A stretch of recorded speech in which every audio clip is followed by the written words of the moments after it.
my job. So what we're going to show you here is our version of strength training, because in Mach 3, there's very little weight training. We want something that's more dynamic when we put more resistance into the movements. So this is a homemade tool. It's called a dew sweeper. And we want you to make this yourself. So I'm going to show you how it's made. It's very simple. There's only two components. This is a 10-foot length of 2-inch diameter PVC. This is a standard 50-foot long battle rope that is 1.5 inches in diameter. And that's the only two pieces that make up the tool. So you get your rope and you thread it through the pipe. Since it's a 50-foot rope, that means there's 10 feet of rope inside the pipe and there's 20 feet of rope hanging out from each end. And so what this is, you'll see our director of training, Jeff Young, is going to show you the 3 various handholds that we use when we do it. The tool is meant to be awkward. It's designed to be clumsy. So you won't be able to move it very fast, but you'll be able to get it going so it kind of has a momentum and a life of its own. And then your job is to control that. So it's really, really good for glutes, glute medius, and the muscles of the back. Actually, it's a perfect rowing exercise. Another thing to know when you do this is it's not a pushing movement. So if you're holding it like this, what you're not going to do is push, push, push, because that's too much strain possibly on the bicep tendon. So no matter what way he's holding it, basically he's pulling as he goes. All right, so there's going to be 3 different handholds. So we'll bring Jeff in. Now the first way of holding it is just going to be underhand with the pipe right very close to his belt buckle. Now you'll see what he'll do first is he'll just get it moving.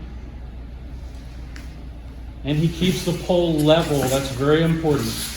So what he's doing right now is he's pulling with the right, pulling with the left, pull with the right. All right, you can see how he's using his hips and he's in a very athletic position. As long as he keeps that pole level, the ends of this rope will never hit him. They would only come close enough to hit him if he was tilting the pole as he goes. So normally what you're going to do there is get it moving until you're in a pattern that has some momentum. And then normally you're going to count to 6 or 8 or 10 or 12, depending on how long we want the set to be. Okay? So that's underhand grip in front, and the pole was literally very close to touching his belt buckle. All right, here's grip number 2. He's going behind the back in the crooks of the elbows. Now, this is very much actually like the motion you would use, say, to punch a heavy bag. So if you watch what he does, the pole is still level. It's very much hips driven.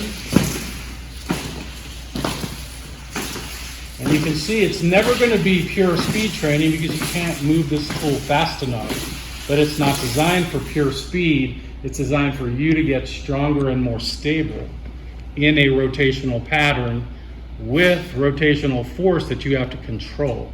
Okay, third way of holding it is on the upper trapezius behind the neck. So this pole is nowhere near his spine.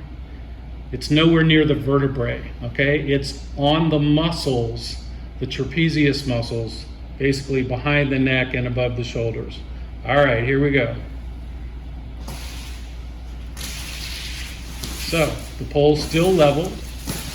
He's still driving it basically with his hips and his ribs.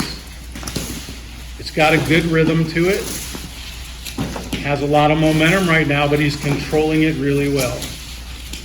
So in a given workout, you may not use all 3 of those handholds. You may only use 1 or 2. And along the way, you will probably come to prefer 1 or 2 of them, maybe more than all 3 of them. But point being, there are 3 different ways to hold it. And if you like them all, you'll use them all. And if you come to prefer 1 or 2, you'll use those.